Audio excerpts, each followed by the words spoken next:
The school actually began in 1894. Music has been a part of Yale. In the school, it's a graduate level school and highly professional. And 40% of our 200 students are from other countries every year. We limit our enrollment because we want to bring to our campus in New Haven, Connecticut, the very best musicians from across the world.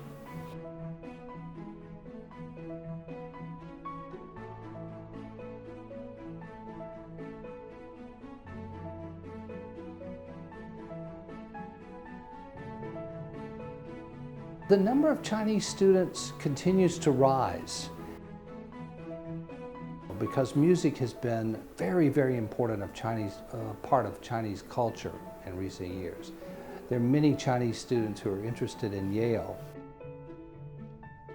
The number of Chinese students that we have right now just in the music school is around 20 students. That's a large percentage.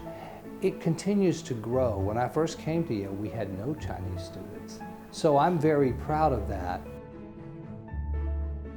Well, we have a very selective process for students who come to Yale. They apply, they submit tapes like they do at most schools, but the ones we select have to come to campus. They have to audition, they play, they take tests in academic subjects, they meet with our faculty. So we do our best to make certain that if they come, they will be very successful. The main qualities we're looking for, we want a student who has been claimed by music. Music has taken their heart. They're very passionate about music. It's the first thing. We want them also to be curious. We want them to learn. We want them to be a good student and to ask many, many good questions about what they're doing. And then we want to give them advantages to perform all over the world.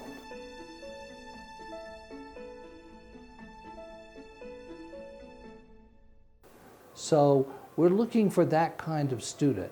So it's a student who has extraordinary musical talent, who has intellectual curiosity. They want to learn about things. They see themselves as fulfilling leading roles in music and the arts as they develop into professionals.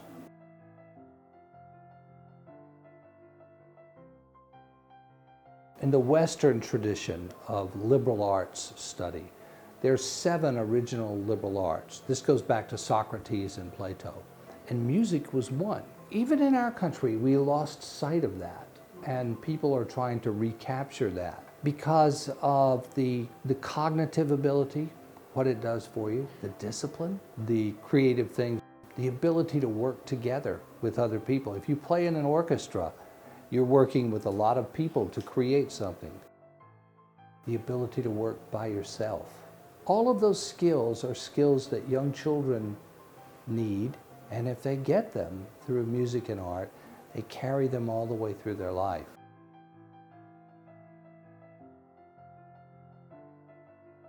A parent who wants their child to have music should first of all think about finding the very best teacher they can find.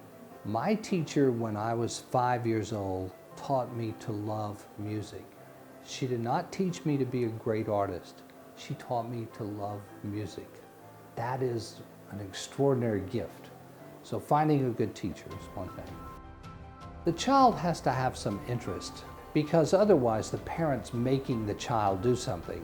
You know, not everybody has the ability to do it.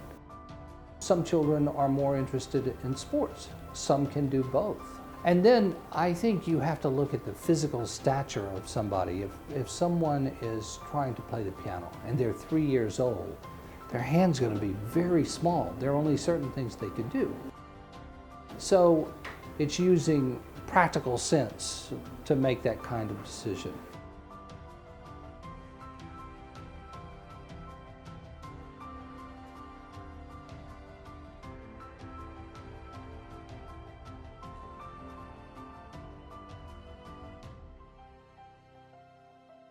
I mean, when you think about having auditions from all across the huge nation of China and Chinese citizens anywhere in the world, and you select 100 children between 14 and 19 years of age, and they come together to make music.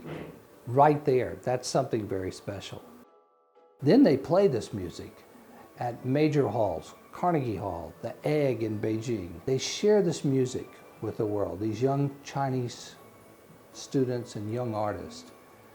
They are going to be the artists of the next generation. They're going to be the leaders.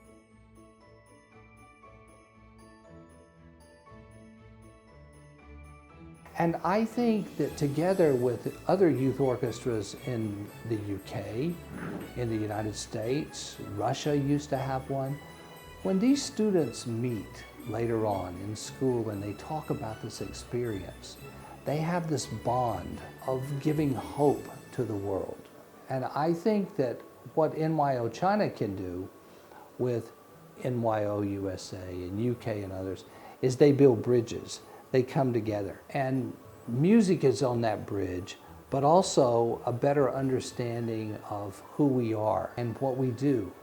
And I think most of the time we find out that as people, as human beings, we all have the many same interests. It's so important right now.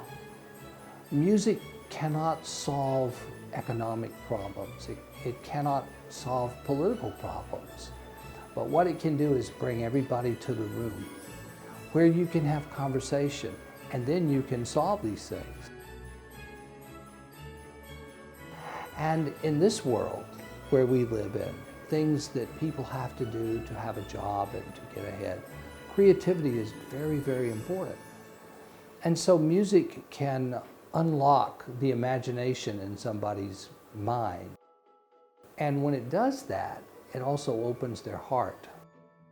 And I think that's really the most important thing about it.